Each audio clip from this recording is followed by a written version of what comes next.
ದೇವದುರ್ಗ ತಾಲೂಕಿನ ಗೂಗಲ್ ಗ್ರಾಮದಲ್ಲಿ ಅನಧಿಕೃತವಾಗಿ ನಿರ್ಮಾಣ ಮಾಡಿರುವ ಮನೆಗೆ ಜೆಸ್ಕಾಂನವರು ವಿದ್ಯುತ್ ಸಂಪರ್ಕ ಒದಗಿಸಿ ಆಮಿಷಗೆ ಬಲಿಯಾಗಿದ್ದಾರೆ.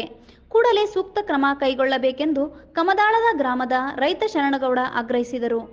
ಪತ್ರಿಕಾಗೋಷ್ಠಿಯಲ್ಲಿ ಮಾತನಾಡಿ, ಗ್ರಾಮ ಸರ್ವೆ 111 P3 ರಲ್ಲಿರುವ 1 ಎಕರೆ 11 ಗುಂಟೆ ಜಮೀನನ್ನು ಪಿತಾರ್ಜಿತ ಆಸ್ತಿಯನ್ನು ಮಾರಾಟ ಮಾಡಿರುವ ಕುರಿತು ದೇವದುರ್ಗ ಹಿರಿಯ ಸಿವಿಲ್ ನ್ಯಾಯಾಲಯದಲ್ಲಿ ದಾವೆ ಹೂಡಲಾಗಿದೆ. ವಿಚಾರಣಾ ಹಂತದಲ್ಲಿ ಪ್ರಕರಣ ಇರುವಾಗಲೇ ಭೀಮರಾಯ್ ಎಂಬುವವರು 3 ಗುಂಟೆ ಜಮೀನಿನಲ್ಲಿ ಅನಧಿಕೃತ ಮನೆ ನಿರ್ಮಾಣ ಮಾಡಿದ್ದಾರೆ. ಕೃಷಿ ಜಮೀನು ವಸತಿ ನಿರ್ಮಾಣದ ಕುರಿತು ಯಾವುದೇ ಪರವಾನಗಿ ಗ್ರಾಮ ಪಂಚಾಯಿತಿಯಿಂದ ಪಡೆದಿಲ್ಲ. ಗ್ರಾಮ ಪಂಚಾಯಿತಿಯಲ್ಲಿ ಮನೆಯ ಯಾವುದೇ ದಾಖಲೆಗಳು ಇಲ್ಲ ಎಂದು ಪಂಚಾಯಿತಿಯವರು ಲಿಖಿತ ಮಾಹಿತಿ ನೀಡಿದ್ದಾರೆ.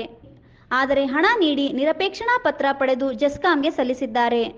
ಜೆಸ್ಕಾಂ ಅಧೀಕ್ಷಕ ಅಭಿಯಂತರ ಚಂದ್ರಶೇಖರ್ ದೇಸಾಯಿ, ದೇವದುರ್ಗ ಎಇಇ ಶ್ರೀನಿವಾಸ್ ಮತ್ತು ಜೆಇ ರಘುನಂದನ್ ರೆಡ್ಡಿ ಹಣ ಪಡೆದು ಅನಧಿಕೃತ ಮನೆಗೆ ವಿದ್ಯುತ್ ಸಂಪರ್ಕ ಕೊಟ್ಟಿದ್ದಾರೆ. ಪ್ರಶ್ನಿಸಿದರೆ ಎಲ್ಲಿಗೆ ಬೇಕಾದರೂ ಹೋಗು ಎಂದು ಉಡಾಫೆಯಾಗಿ ಹೇಳಿ ಬೆದರಿಸುತ್ತಿದ್ದಾರೆ. ಕೂಡಲೇ ಅನಧಿಕೃತ ವಿದ್ಯುತ್ ಸಂಪರ್ಕ ಕಡಿತಗೊಳಿಸಬೇಕು. ಕೋರ್ಟ್ ವಿಚಾರಣಾ ಹಂತದಲ್ಲಿರುವ ಪ್ರಕರಣ ಇತ್ಯರ್ಥವಾಗುವವರೆಗೆ ಯಾವುದೇ ಚಟುವಟಿಕೆಗೆ ಅವಕಾಶ ನೀಡಬಾರದು ಎಂದು ಮನವಿ ಮಾಡಿದರು.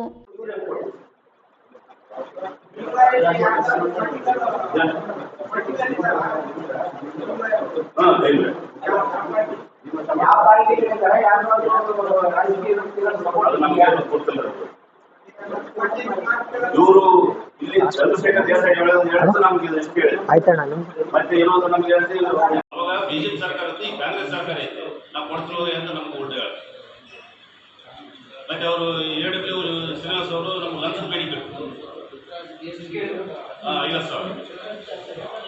ರಘುರೆಡ್ಡಿ ಅಂತ 20,000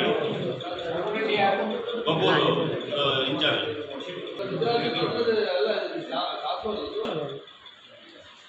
ಇಲ್ಲಿ